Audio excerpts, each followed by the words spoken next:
Vous connaissez combien de femmes africaines qui écrivent du théâtre et qui sont best-sellers ou mondialement reconnues?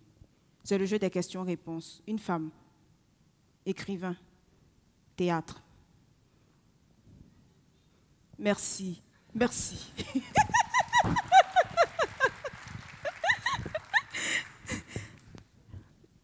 Were Linking, peut-être? C'est une pionnière. Mais après, en fait, généralement, c'est le silence quand je pose cette question. Nous sommes inconnus. Nous sommes anonymes. Nous sommes des femmes africaines. La société considère que notre rôle, ce n'est pas de courir le monde pour exercer un art que personne ne considère. Nous sommes des femmes africaines. La société considère que notre rôle, c'est d'être des mères aimantes, des épouses présentes.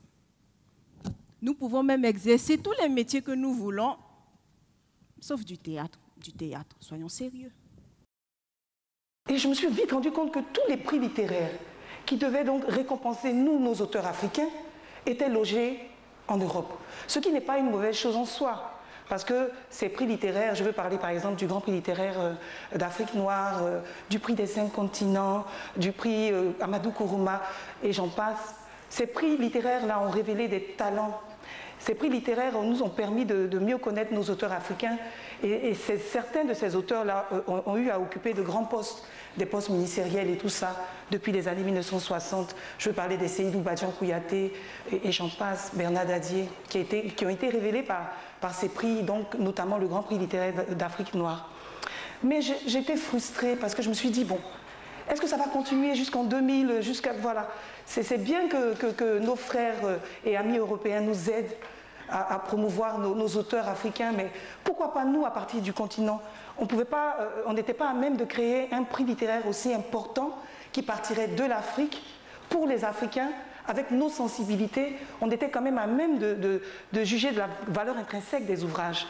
Mais la différence entre ces écrivains et la nouvelle vague, nous, moi, c'est que ces écrivains-là connaissaient les souffrances et peut-être vivaient les souffrances de son peuple, de leur peuple. Ils connaissaient les aspirations de leur peuple.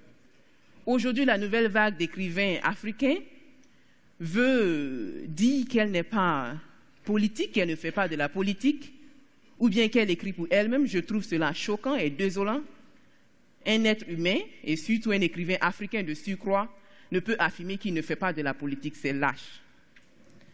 Je pense qu'au lieu d'écrire sur des concepts comme l'afropolitanisme, ce concept qui veut que nous sommes tous des cosmopolitains maintenant, la jeunesse africaine est cosmopolitaine, on est peut-être né sur le continent, mais on vit entre Paris, Londres et Abidjan, ou bien Abuja, mais on revendique notre africanité en occidentalisant le pine wax, ou bien en étant nappy. On a besoin d'être plus que nappy. On a besoin, c'est pas en ayant des cheveux afro et autres qu'on va changer l'Afrique.